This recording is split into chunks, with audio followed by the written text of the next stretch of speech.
नमस्कार। माँ गायत्री महाविद्यालय चौमाला में आपका हार्दिक अभिनंदन। पिछले टॉपिक में हमने पढ़ा था तुलसीदास और आज हम पढ़ेंगे महाकवि रस खान के बारे में। सबसे पहले हम रस खान के जीवन परिचय के बारे में जान लेते हैं। रस खान के बारे में कहा जाता है कि हिंदी साहित्य के कृष्ण भक्त तथा रीतिकालीन कवियों में रस खान को जाना जाता है। रस खान का इस रीतिकालीन काव्य में महत्वपूर्ण स्थान रहा है। रस खान को रस की खान भी कहा जाता है और इनका पूरा नाम था सैयद इब्राहिम रस खान। इनके काव्य में भक्ति और श्रृंगार रस दोनों की प्रधानता है। इनके जीवन परिचय के बारे में जानते हैं। जीवन परिचय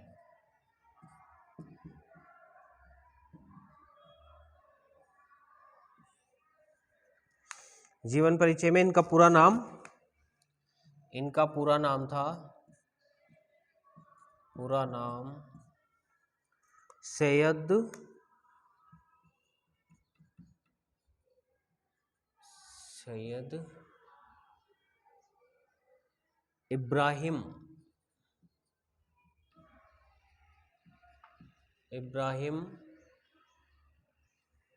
सैयद इब्राहिम रस खान इनका उपनाम था।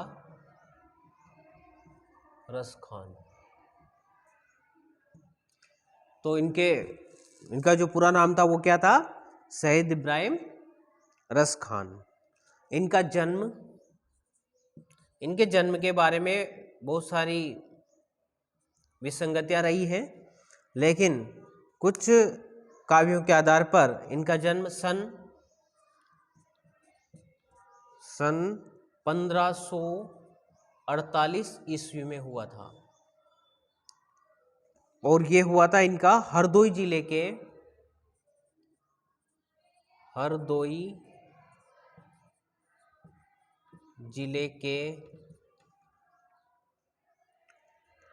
पिहानी ग्राम में हुआ। कहाँ हुआ? हरदोई जिले के पिहानी ग्राम में इनका जन्म हुआ।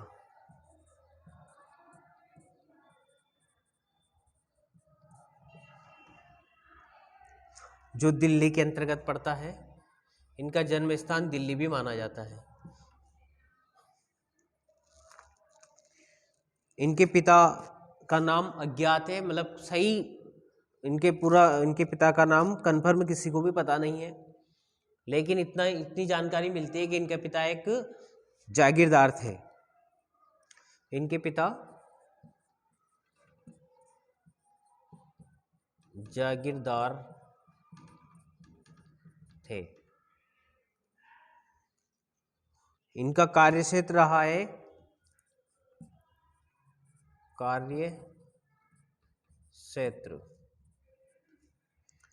कृष्ण भक्त। एक कवि है और कृष्ण के भी परम भक्त थे। कृष्ण के भक्त, ये इनका कार्यक्षेत्र रहा है और इनकी कर्म भूमि रही है ब्रज। इनकी कर्म भूमि ब्रज। इनके गुरु का नाम था गुरु गोसाई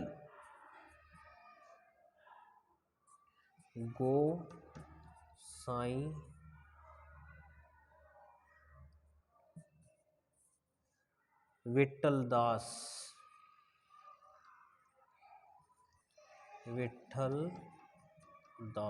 ये इनके गुरु थे। इनके धर्म के बारे में बात करें तो ये जन्म से मुसलमान थे, लेकिन बाद में इन्होंने वैष्णव धर्म अपना लिया था। जन्म से ये मुस्लिम थे, जन्म से मुसलमान थे और बाद में इन्होंने वैष्णव धर्म अपनाया। वैष्णव धर्म के अनुयायी हो गए।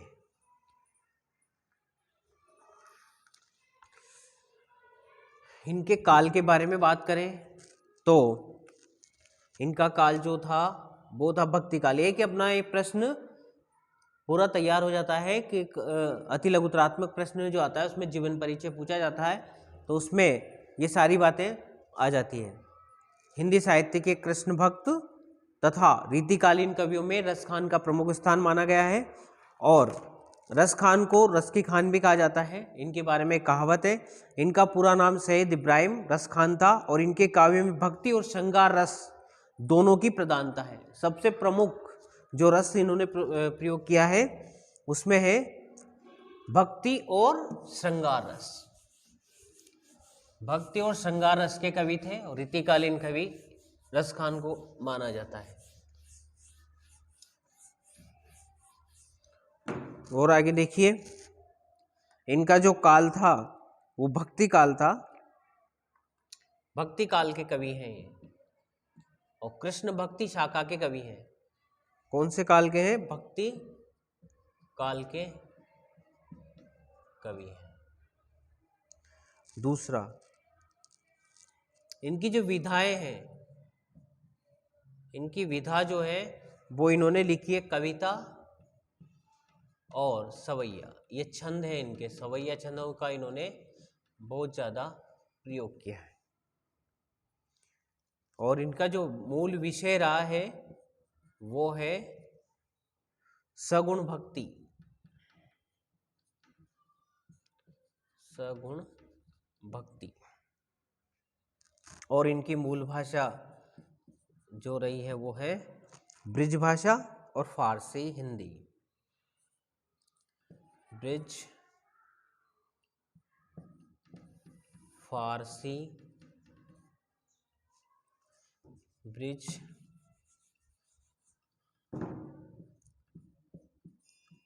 फारसी और हिंदी, इन भाषाओं में इन्होंने कार्य किया। इनकी रचनाओं में इनकी प्रमुख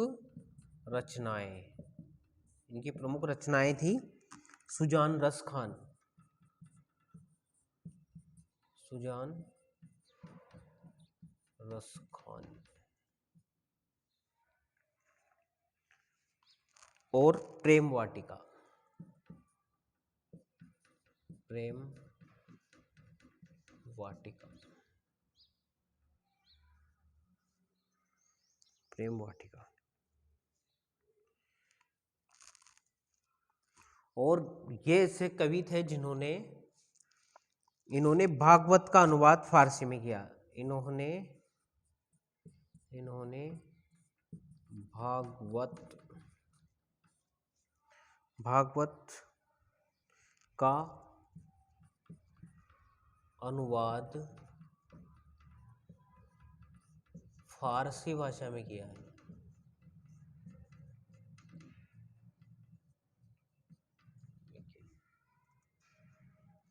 इनकी मृत्यु सन 1628 में हुई। ब्रिज के अंदर इनकी मृत्यु हुई। देखिए, इनकी रचनाओं के बारे में बात करते हैं तो सुजान रस खान, इनके बारे में कहा जाता है कि रस खान सुजान नाम की वेश्या से बहुत प्रेम करते थे, और उसने जब इनको ठुकरा दिया था तो फिर उन्होंने भगवान श्री कृष्ण से विशेष अपना प्रेम, अपना जो मन, अपना जो चित्त वो कृष्ण के प्रति लगा दिया था, और उसी के नाम से इन्होंने सुजान रस खान नामक ग्रंथ की रचना की थी। तो आइए अब हम इनके कुछ पदों के बारे में अध्ययन करेंगे जो हमारी परीक्षा की दृष्टि से महत्वपूर्ण है।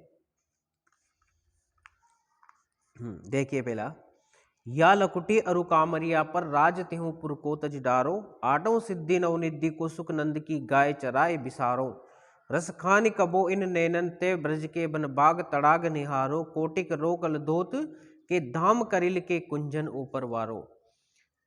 भक्त कवि रसखान कहते हैं इसमें श्री कृष्ण का सानिध्य प्राप्त करने के लिए, रसखान कवि भगवान श्री कृष्ण का सानिध्य प्राप्त करने के लिए वो क्या क्या करना चाहते हैं, इसी का वर्णन यहाँ पर कवि ने किया है। इसमें रसखान अपने सर्वस्व त्याग की भावना से कहता है, या लकुटी अरु कामरिया पर राजती हूँ पुर को तज डारो।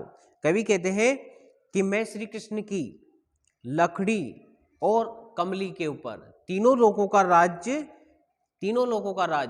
पृथ्वी, आकाश और पाताल, अगर तीनों लोगों का राज्य भी मुझे दे तो मैं उसको भी त्यागने के लिए तैयार हूं। और देखिए क्या क्या त्यागने के लिए तैयार। आठों सिद्धि नवनिधि को सुख नंद की गाय चराए बिसारो। और यदि मुझे आठ सिद्धि मतलब आठों सिद्धि नवनिधि का मतलब तो संपूर्ण सुख, जीवन का संपूर्ण सुख भी अगर मुझे मिलता है तो वो भी मैं क्या करके, आठों सिद्धि नवनिधि को सुख नंद की गाय चराए बिसारो। और नंद बाबा की गायें चराने के पीछे ये सारा सुख मेरे लिए किसी काम का नहीं है, मैं उस सुख को भी छोड़ने के लिए तैयार हूं। अर्थात मुझे क्या मिले, नंद बाबा की गाय चराने के लिए मिल जाए, जहां पर श्री कृष्ण उन गायों को चराया करते हैं। रसखान कबो इन नैनन, रसखान कबो इन नैनन ते ब्रज के बन बाग तड़ाग निहारो। रसखान कवि कहते हैं कि मेरी आंखें हमेशा क्या निहारती रहे, क्या देखती रहे, ब्रज के वन अर्थात ब्रज के वन, बाग, तड़ाग, इन सबको जहां पर श्री कृष्ण ने अपनी लीलाएं की है उन स्थानों को निहारती रहे अर्थात देखती रहे। कोटिक रो कलधोत के धाम करिल की कुंजन ऊपर वारो। रसखान कवि कहते हैं कि अर्थात मुझे उनके करोड़ों सोने चांदी के महलों को भी ब्रज के करिल कुंजों के ऊपर मैं न्योछावर कर सकता हूं। जहां पर श्री कृष्ण ने अपनी लीलाएं की है उन करिल के कुंजों के ऊपर करोड़ों सोने चांदी के आभूषण, कुछ भी सोने चांदी पैसे वगैरह सब कुछ दे दे, लेकिन मैं उन सबको उसके ऊपर न्योछावर करने के लिए तैयार हूं। तो रसखान कवि क्या प्राप्त करना चाहते हैं, इसके माध्यम से रसखान कवि श्री कृष्ण का सानिध्य प्राप्त करने के लिए अपना सुख, वैभव सब कुछ त्याग करने के लिए तैयार है। वो कहते हैं कि मैं द्वारिका में रहकर, और वे इतने व्यतीत होकर रुक्मणी से कह रहे हैं कि उस लाठी और कमरी के लिए मैं तीनों लोगों का राज्य एकदम छोड़ देने के लिए तैयार हूं। किस लकड़ी और लाठी, जो श्री कृष्ण ने जिस मतलब लाठी को पकड़ा है ना, और क्या तीनों लोगों का राज्य एकदम छोड़ देने को तैयार हूं। नंद की गाय चराने के लिए अणिमा आदि आठों सिद्धियों के अर्थात संपूर्ण सुख अगर कहीं जीवन में मिलता हो तो मैं बाबा नंद की गायों चराने के पीछे वो सारा सुख भी छोड़ने के लिए तैयार हूं।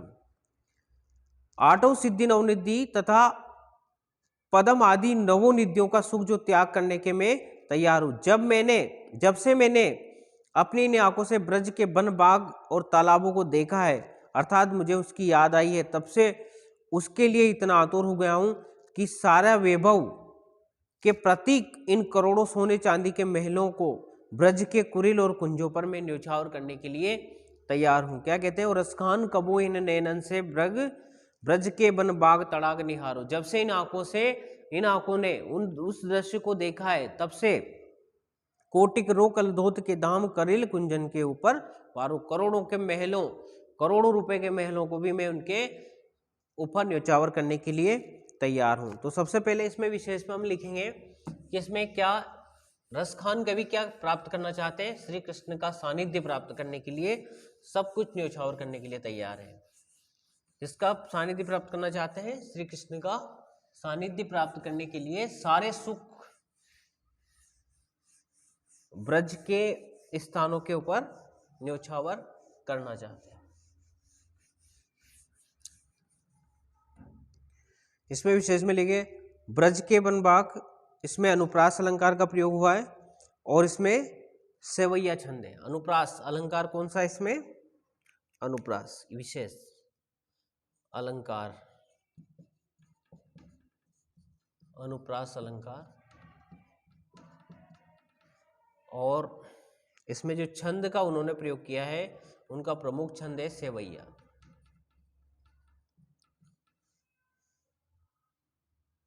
उनका प्रमुख छंद है सेवैया, जो बहुत ही प्रसिद्ध रहा है।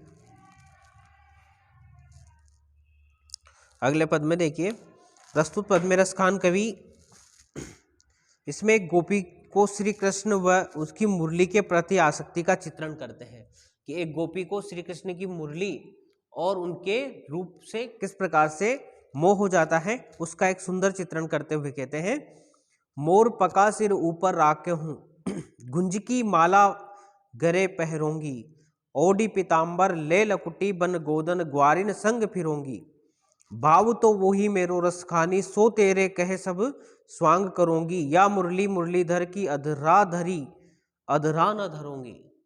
तो एक गोपी कहती है कि कोई गोपी अपनी सखी से कहती है, सखी मैं मोर मुकुट को अपने सिर के ऊपर पहनूंगी। अर्थात श्री कृष्ण जिस प्रकार से मोर मुकुट धारण करते हैं उसी प्रकार से मैं भी उनका मोर मुकुट को धारण करने के लिए तैयार हूँ।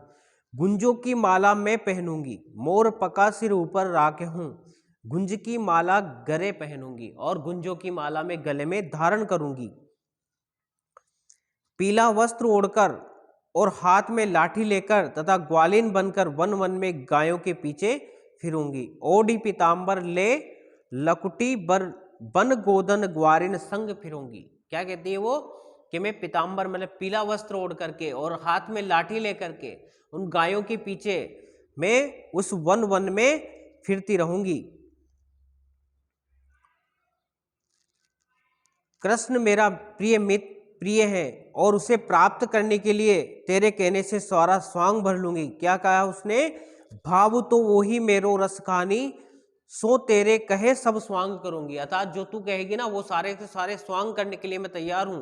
अर्थात श्री कृष्ण को प्राप्त करने के लिए मैं सारे स्वांग अर्थात कैसा भी मुझे पहनना पड़े, कैसा भी मुझे ओढ़ना पड़े, जो श्री कृष्ण ने किया वो सब मैं करने के लिए तैयार हूं और तेरे कहने सारा स्वांग कर लूंगी। किंतु कृष्ण को मुरली, कृष्ण की जो मुरली है वो उनके होठों पर रखे रहते हैं, होठों के नीचे नहीं धरूंगी। अर्थात श्री कृष्ण ने जो मुरली को धारण कर रखा, होठों पे जो धारण कर रखा है, मैं उस मुरली को नीचे नहीं धरूंगी क्योंकि वो श्री कृष्ण की सबसे ज्यादा प्रिय है और इसीलिए उसको श्री कृष्ण ने अपने होठों पर धर रखा है।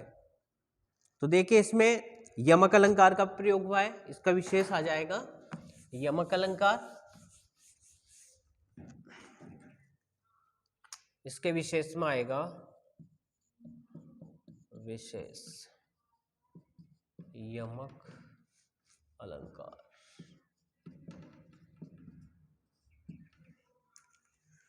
दूसरा है इसमें यमक अलंकार का प्रयोग हुआ है।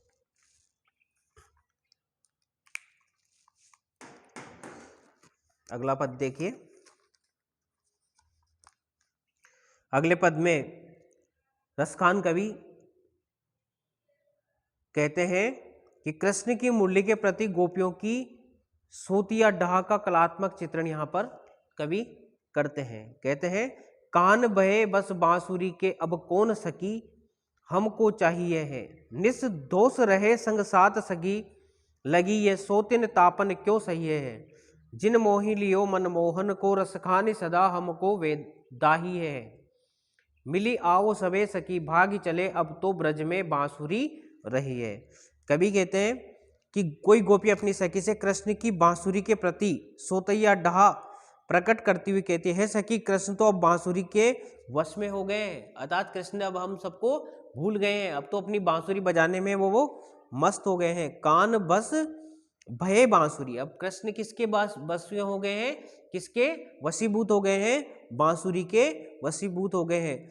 अब कौन सखी हमको चाहिए, अर्थात वो हमको कैसे चाहेंगे, अब हमको वो नहीं चाहेंगे उन्होंने, अब अतः अब हमें कौन प्यार करेगा। अर्थात कृष्ण ने तो केवल अपनी बांसुरी को ही उससे ही प्रेम करने लगे हैं और हमसे प्रेम नहीं करेंगे। निस दोष रहे संग साथ लगी यह सोतिन तापन क्यों सही है। वो सखी कहती है कि अब हमसे कौन प्यार करेगा, ये बांसुरी गत दिन उनके साथ रहने लगी। अर्थात उनकी जो बांसुरी है वो तो हमेशा ही अब उनके साथ रहने लगी है और उसके कारण अब श्री कृष्ण हमें भूल गए हैं। दूसरों का मन मोहने वाले कृष्ण का भी मन उस बांसुरी ने अब मोह लिया है। जिन मोही लियो मनमोहन को, अर्थात श्री कृष्ण ऐसे हैं जो दूसरों का मन को मोहते हैं, लेकिन उस बांसुरी ने भी आज श्री कृष्ण के मन को भी मोह लिया है। अब वो हमें कैसे याद कर सकते हैं, इसलिए ये हमें सदैव दुख देती रहती है। इस दुख से छूटने का तो केवल यही उपाय है कि सारी सखियां इकट्ठी होकर ब्रज में से भाग चलें, क्योंकि अब तो ब्रज में ये बांसुरी ही रहेगी। तो सखी क्या कहती है कि जिन मोही लियो मनमोहन को, रसखान सदा हमको देहिए। अर्थात जिसने श्री कृष्ण का मन मोह लिया है, अब श्री कृष्ण हमें कैसे याद कर सकते हैं, तो हम सभी मिलकर के क्या करते हैं, ब्रज को छोड़ करके चलते हैं। और अब यहाँ पर तो सिर्फ बांसुरी ही रहेगी, क्योंकि अब श्री कृष्ण को जो विशेष प्रेम हुआ है वो किससे हुआ है, बांसुरी से हो गया है। अब श्री कृष्ण हमें भूल गए हैं। मिली सखी आओ सभी भागी चले, अब तो ब्रज में बांसुरी रही है। क्या कहती हैं, आओ सब हम इकट्ठे होकर के यहाँ से भाग चलते हैं, और अब तो यहाँ पर बांसुरी का ही स्थान रह गया है। अब श्री कृष्ण बांसुरी से ही विशेष प्रेम करने लगे हैं। श्री कृष्ण अब हमें भूल गए हैं। तो देखिए इसमें नारी के सपत्नीक भाव की सुंदर अभिव्यक्ति हुई है। नारी के सपत्नीक भाव की यहाँ पर सुंदर अभिव्यक्ति की गई है। और मोही लियो मनमोहन को, वाक्यांश विशेष महत्वपूर्ण यहाँ पर, मोही लियो मन मोहन को, अर्थात जिसने श्री कृष्ण का भी मन को मोह लिया है, ऐसी विशेषता यहाँ पर बांसुरी की बताई गई है। अगला देखिए, प्रस्तुत पद में कवि बाल कृष्ण की मनोहारी बाल लीलाओं की झांकी प्रस्तुत कर रहे हैं। रसखान कवि श्री कृष्ण के बाल रूप का चित्रण करते हुए कहते हैं, धूल भरे अति शोभित श्याम जो जैसे बनी सिर सुंदर चोटी, खेलत खात फिरे अंगना पक पेजत बाजती पीर कछोटी, वा छवि को रसखान बिलोकत भारत काम कला निधि कोटी, काग के भाग बड़े सजनी हरि हाथ से ले गयो माखन रोटी। अब देखिए भगवान श्री कृष्ण के बाल का बचपन का चित्रण करते हुए कवि कहते हैं कि धूल से सने हुए शरीर वाले श्याम की छवि बड़ी ही मनोहर लग रही है। धूरी भरे अति शोभित श्याम जू जैसी बनी सिर सुंदर चोटी, अर्थात श्री कृष्ण का जो सिर है वो अर्थात शरीर है वो किससे सना हुआ है, धूल से सना हुआ है, और उन्होंने मस्तिष्क में सुंदर चोटी बांध रखी है। खेलत खात फिरे अंगना पग पेंजनी बाजती पीरी कछोटी, और वो हाथ में उन्होंने कुछ खाने के लिए ले रखा है, और वो नंद बाबा के आंगन में घूम रहे हैं, जिनके पैरों में एक पायल बांध रखी है जो मधुर आवाज कर रही है, और उन्होंने कमर पर पीली कच्ची धारण कर रखी है। श्री कृष्ण की इस बाल छवि को देख करके रसखान उन पर करोड़ों कामदेव और चंद्रमाओं की कलाओं को न्यौछावर करते हुए कहते हैं, वाह छवि को, रसखान कवि कहते हैं कि वाह छवि को रसखान बिलोकित भारत काम कला निधि कोटि।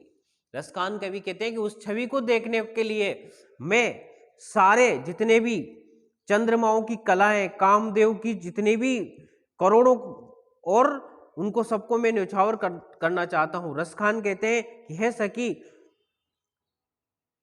उस कोए के सबसे बड़े भाग्य हैं, उस कोए के सबसे बड़े भाग्य जो बाल श्री कृष्ण के हाथ से माखन रोटी छीन कर ले गया, उसे तो प्रभु का साक्षात प्रसाद ही प्राप्त हो गया। यहाँ पर रसखान व्यक्त करना चाहते हैं कि जो ऋषि मुनि तपस्या कर करके मर जाते हैं, उनको भगवान का सानिध्य प्राप्त नहीं होता है, तब भी उस कौवे का सबसे बड़ा भाग्य बताते हैं। कहते हैं, काग के भाग बड़े सजनी, काग के भाग बड़े सजनी हरि हाथ सु ले गयो माखन रोटी। वो कहते हैं कि उस कौवे का सबसे बड़ा भाग्य है, कितना बड़ा सौभाग्य जो भगवान का सानिध्य प्राप्त कर रहा है, उनका स्पर्श प्राप्त कर रहा है, और वो श्री कृष्ण के हाथ से रोटी को छीनकर ले गया है। यहाँ पर तो ऋषि मुनि तपस्या कर करके अपना पूरा जीवन खपा देते हैं, लेकिन फिर भी भगवान का सानिध्य उनको प्राप्त नहीं होता है। लेकिन एक साधारण पक्षी कितना बड़ा भाग्यशाली है जो स्वयं भगवान श्री कृष्ण के हाथ से रोटी छीना करके ले जा रहा है। तो देखिए इसमें विशेष में आएगा, भाषा में संगीतात्मकता और सरसता है, और इसमें अनुप्रास अलंकार का सुंदर प्रयोग यहाँ पर कवि ने किया है, और वात्सल्य रस का भी यहाँ पर प्रयोग हुआ है। वात्सल्य रस का जहाँ भी बाल सुलभ चेष्टाओं का चित्रण किया जाता है तो वहाँ विशेष रूप से वात्सल्य रस आ जाता है। इसमें अनुप्रास अलंकार का प्रयोग हुआ है, अनुप्रास अलंकार। दूसरा है वात्सल्य रस, वात्सल्य रस का चित्रण। और यहाँ पर श्री कृष्ण का अत्यधिक सामीप्य प्राप्त करने का कवि ने यहाँ पर सुंदर चित्रण किया है। अगला देखिए, अगले पद में रसखान कवि श्री कृष्ण के मुरली वादन का प्रभाव पूर्ण चित्रण यहाँ पर करते हैं। कानन दे अंगुरी रही बो जब मुरली धुनि मंद बजे है, मोहनी ताननी सो रसखानी अटा चढ़ी, गोदन गहिए तो गहिए है। तेरी कहो सिगरे ब्रज लोगिन, कान को सो की तो समुझे है, मायरी वा मुक्की मुस्कानी, समहारी न जइए न जइए है। तो कृष्ण के प्रति अपने अनुराग का वर्णन करती हुई एक गोपी अपनी सखी से कहती है कि जब कृष्ण की मंद मंद मुरली बजती है तब चाहे कोई मेरे कानों में उंगली दे। क्या कहती है वो कि जब जब श्री कृष्ण की मुरली की आवाज सुनाई देती है तो अगर मेरे कानों में भी अगर कोई उंगली से उसको बंद कर देता है तब भी वो तान मुझे सुनाई पड़ जाती है, अर्थात मुझे वह तान न सुनने दे। चाहे कृष्ण अटारी पर चढ़कर मोहने वाली तानों के साथ गोचारण के गीत गाएं, मैं सारे ब्रज के लोगों से पुकार पुकार कर इस बात को कहती हूँ कि कल चाहे कोई कितना ही समझाए परंतु हे सखी मुझे कृष्ण के मुख की मुस्कान संभाली नहीं जाती। अर्थात श्री कृष्ण का रूप सौंदर्य जो है वो किसी से भी संभलता नहीं है, अर्थात मैं कृष्ण के प्रेम में बहुत ही व्याकुल और उत्सुक हो गई हूँ। तेरी कहो सिगरे ब्रज लोगिन, कान को तू कि तो समझाए, अर्थात ब्रज के लोग चाहे मुझे कितना ही समझा ले, कोई भी कुछ किसी तरह से मुझे समझा ले, लेकिन मुझे श्री कृष्ण के मुख से अर्थात श्री कृष्ण से विशेष प्रेम हो गया है।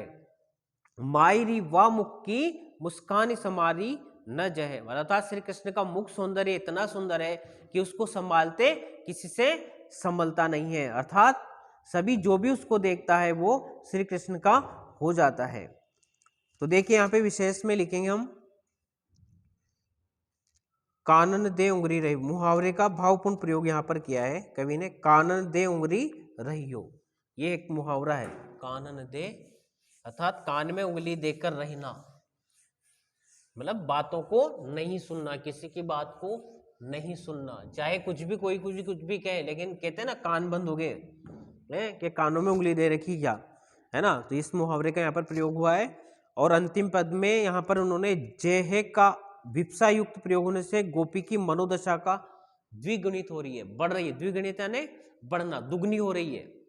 वो श्री कृष्ण के रूप माधुर्य पर अर्थात श्री कृष्ण के रूप सौंदर्य पर सब कुछ भूल चुकी है, उसका दुख और दुगना हो रहा है, अर्थात उसका सामीप्य, श्री कृष्ण का सामीप्य प्राप्त करने के लिए वो बहुत ज्यादा उतावली हो रही है। तो आज की क्लास में हम यहाँ तक ही पढ़ेंगे, बाकी अगले पद अगली क्लास में अध्ययन करेंगे।